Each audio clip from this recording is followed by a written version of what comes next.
কিভাবে Facebook page delete করতে হয় আজ আমি আপনাদের সেটাই দেখাবো।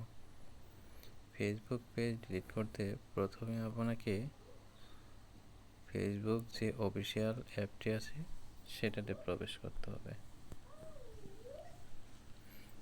তারপর যেহেতু আমার অ্যাকাউন্টটি লগ ইন করা আছে সেজন্য আমি এই 3 ডটে যাব, গিয়ে এখানে সেটিং অপশনে ক্লিক করব। এরপর স্ক্রল করে নিচের দিকে আসব।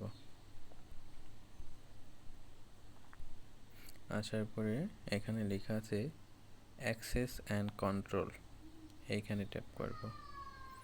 ট্যাপ করার পর এখানে দেখার 2টি অপশন আছে, ডিঅ্যাক্টিভ পেজ আর ডিলিট পেজ।